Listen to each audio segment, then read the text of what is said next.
ازيكم عاملين ايه؟ يا رب تكونوا بخير. النهارده في الفيديو بتاعنا هنشرح طريقه عمل البيتزا البيتي الاصليه اللي بمكونات متوفره عندك في البيت. يعني مش محتاجه ان انت تكلفيها تكلفه عاليه او بمكونات خزعبليه او حاجات غريبه. هقولك ازاي كمان تعمليها بعجينه قطنيه وهشه جدا، جميله جدا في الاكل. وهي يعني هتعمليها بطريقه المحلات، اطعم كمان من بيتزا المحلات اللي انت بتجيبيها من بره، وهتكون ارخص بكتير من اللي انت بتجيبيها من بره، كمان ضمن نظافتها وان هي مغذيه وصحيه جدا لما تعمليها في البيت لاولادك. يلا نبدا الفيديو ونقول بسم الله. بس قبل ما نبدا، دي قناه اسمها هند سليم، يا ريت تدعمونا بلايك واشتراك في القناه وتفعلي زر الجرس علشان يوصلك مني كل جديد. ويلا بينا نبدا الفيديو. هشتغل على نص كيلو من الدقيق، عمل معايا كده 5 كوبايات معياريه زي اللي انتوا شايفينها قدامكم دي. وكمان هضيف له كوبايه من اللبن البودره، بيخلي العجينه معايا ناعمه جدا وهشه جدا وكمان لذيذه جدا في الاكل. هجيب بقى كده الدقيق وانخله، هنخله كويس جدا علشان ممكن يكون الدقيق او اللبن البودره فيه كده تكتلات، امنعها من العجينه.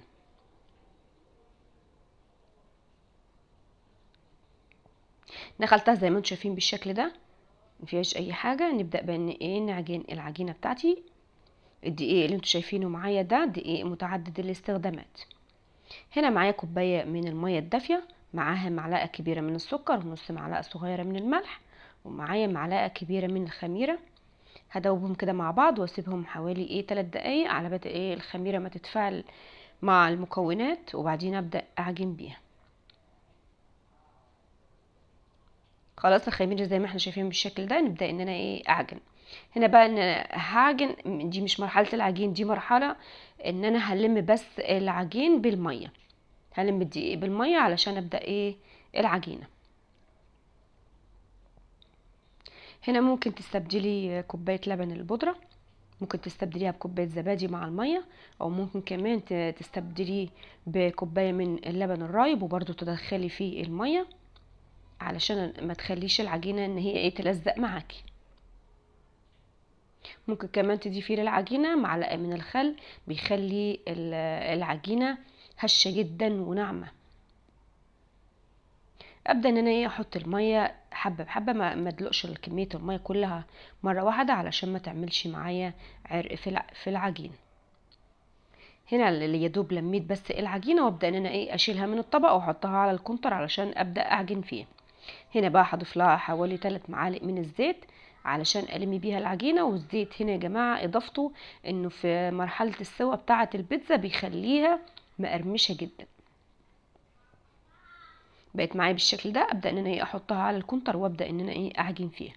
هعجن فيها كده حوالي 5 دقايق علشان اخدمها كويس، وعلشان اشيل العرق منها، وان هي تبقى كده مظبوطه معايا.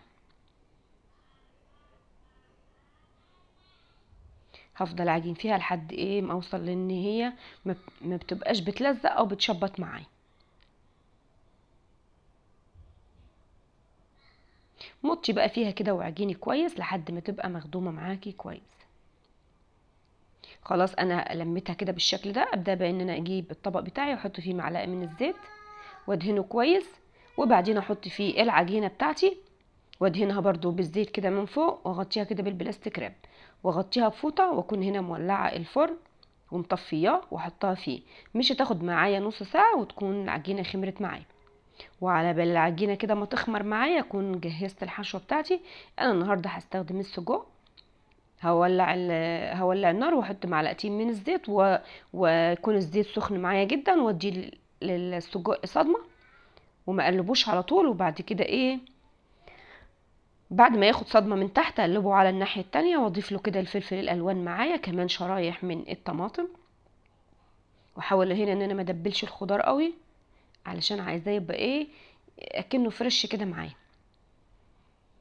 انا هنا خلاص كده سويت السجق، ابدا ان انا اشيله بقى من على النار واسيبه ان هو يبرد. هنا الصلصه دي انا كنت عاملاها وشايلاها، بس جبت حوالي كده 3 معالق منها وخففتها كده بمعلقتين من الزيت ومعلقه من الزعتر. العجينه بقى خمرت معايا، شايفين هشه ازاي؟ ابدا بقى ان انا ايه اجيبها المها واحطها على الكونتر واعملها رول زي ما انتم شايفين بالشكل ده، وابدا بقى ان انا اقطعها. انا قطعتها كده على حوالي خمس كرات، علشان هنا مش عايزاها ان هي تكون ايه بيتزا حجم كبير. لميتها زي ما انتم شايفين بالشكل ده، وشايفين قد ايه العجينه ناعمه جدا وملساء كده ومش بتلزق معايا.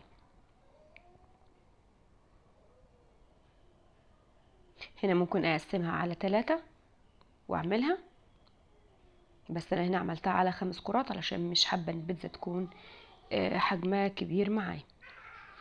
انا عملتها كرات كده وحطيتها في صينيه وسبتها تريح كده حوالي 10 دقايق، علشان كل العجينه ما ترتاح معاكي هتريحك انتي في الفرد. وبعدين جبت العجينه كده ابدا ان انا ايه افردها.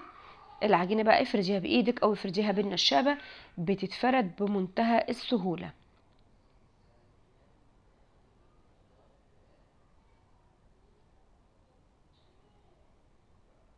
قد ايه العجينه ناعمه جدا وملساء. شايفين يا جماعه المكونات اللي انا عملت بيها العجينه خلتها عجينه، وكمان بتبقى هشه جدا في الاكل. هي كانت فردت معايا. ابدا ان انا في الاخير ان انا اجيب ايه الاطراف واعمل بصوابعي زي ما انتم شايفين بالشكل ده، علشان اخليها تخينه من الاطراف ورقيقه من الوسط.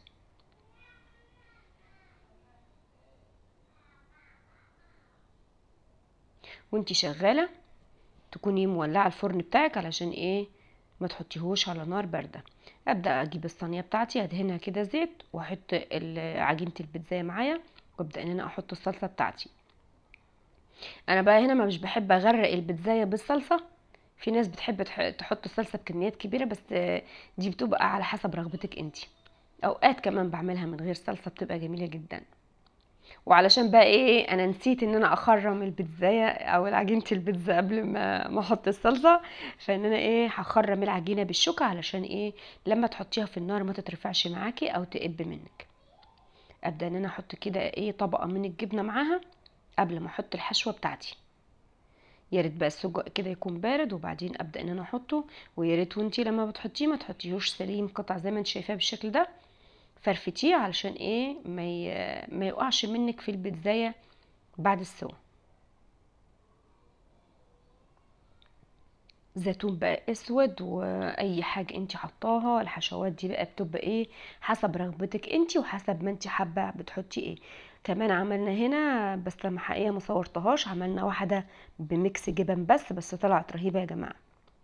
الحشوات دي بتبقى ايه حسب كل واحد ما بيحب ايه، يعني ممكن مشروم، ممكن بيتزا بالفراخ، لحمه مفرومه، سجق، اي حاجه. ابدا بقى هنا ايه ان انا اظبط النار بتاعتي واحطها على الشبكه تاخد السوا. مش بتاخد اكتر من 7-8 دقايق في النار. وابدا ان انا ايه اولع الشوايه عليها تاخد اللون والجبنه تسيح، وابدا ان انا اطلعها. شايفين لما طلعت من الفرن معايا بقت بالشكل ده والجبنه بتمط فيها تحفه. حقيقه الجبنه بدات ان هي ايه ما يبقاش فيها مطه كتير كده، ومش عارفه ليه. البيتزا بصراحه رهيبه جدا وجميله، وجربيها هتعجبك ان شاء الله. مستويه من تحت كده واخده لون جميل جدا. دي بقى اللي انا عملتها بالميكس جبن، بس ما عملتش فيها اي سجق ولا لحمه ولا اي حاجه.